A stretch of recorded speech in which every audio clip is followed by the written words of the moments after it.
This video is based on my previous breakdown of TCW Maul's Force abilities, where I presented an overview of the character's shown powers, as well as expressing my own opinions about his power levels. This video is about Anakin Skywalker, made largely in part due to my feelings on the controversy surrounding his character's power levels. We have people that say that he can just wipe out the entire Jedi Council, Emperor Palpatine and Yoda at once with the flick of his wrist, and we also have people saying he couldn't even survive 2 seconds against characters like Shaka T or Plo Koon. My frustration has led me to making this breakdown where I will present my opinions on where Skywalker falls in the power scaling universe. This video was also made as somewhat as a preview for an upcoming collaboration with YouTuber Green Saber Gemini, where I will be using Anakin Skywalker. With all that said, let's begin. Anakin Skywalker was a Force anomaly stated to have the greatest potential of any Force wielder in existence. His training under Obi-Wan Kenobi was during a time of galactic unrest, leading to a galaxy-spanning war, forcing the young Jedi into an intense life of action. His training was also influenced by Chancellor Palpatine, aka Darth Sidious, who manipulated him to ultimately fall to the dark side. Skywalker honed his already peak physical attributes with Force augmentation, boosting them even further with Force valor. His telekinetic power was a sight to behold.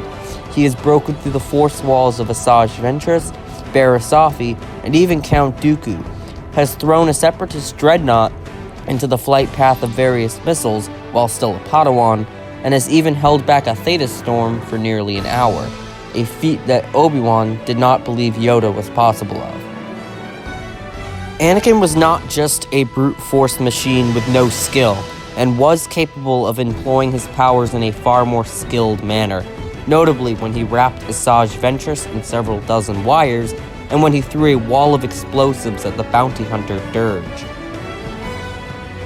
Anakin's defenses were, however, not always on point, and he has been pushed around by Asajj Ventress and caught off guard on multiple occasions during their fight on Yavin 4. Though I should remind everyone that he was still a Padawan, and as the fight went on, he did draw on his rage and began to focus more. However, you should also remember how Barriss Offee broke his defenses and Obi-Wan matched his power while he was at his prime. Anakin was not a stranger to the dark side his entire life and was more than willing to use it during the Clone Wars.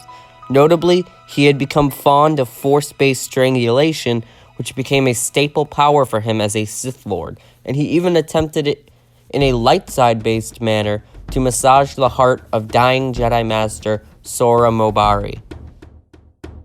Anakin's telepathic powers were also quite proficient, and he has demonstrated the Beast Trick ability and the Jedi Mind Trick regularly. While this is just a personal theory on my part, I do believe that Anakin's empathic skills came from his natural caring for those closest to him, his close bonds with Obi-Wan Kenobi, Ahsoka Tano, and especially Padme Amidala, growing his love and empathy further. Anakin was also a highly skilled mechanic and highly gifted in Mecha Duru, building droids, starfighters, and even a replacement mechanical hand. Now, onto the controversial part of the video where a billion Anakin fans are going to lose their minds. Anakin's feats on Mortis. As said in the episode by Obi-Wan Kenobi, Mortis was made entirely of the Force, and was for all intents and purposes an extremely overpowered Force nexus that Anakin was channeling to ragdoll the son and daughter. If Anakin was actually capable of ragdolling the Mortis gods on a regular basis, then he would have done the same thing to Dooku, Obi-Wan, and Asajj Ventress with even more ease. But he didn't. Ventress still gave him his scar, Obi-Wan and Dooku chopped off all his limbs, and Barriss Offee even broke his Force defenses. So unless those 4 Force wielders are all demigod levels of power in comparison to the other Jedi and Sith, then I just don't see it making any sense that Anakin can ragdoll them the same as the Mortis children without a Force Nexus amp. As previously mentioned in my breakdown of TCW Maul's Force abilities, I mentioned that he was only capable of destroying the hyperdrive of the Tribunal Venator due to the massive dark side rush created by the deaths of so many Jedi. And I do believe Anakin's success during Operation Nightfall was through his successful channel of such dark power, as well as his quicker dark side degeneration. However, his emotional instability at seeing his wife and master betray him in his eyes ultimately was Anakin's greatest weakness during his duel with Kenobi, as he was completely unable to draw on this dark power and allowed Kenobi to control the environment of the fight.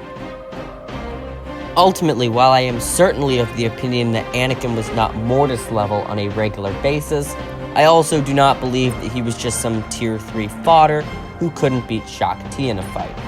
As I mentioned in my Count Dooku vs. Lumaya video, I stated my belief that Count Dooku, Mace Windu, and Anakin Skywalker all shared the same level of power, and this is where I still stand. Which, based on how highly I rate Count Dooku, is not something to scoff at, being High Council to even low Grandmaster power levels.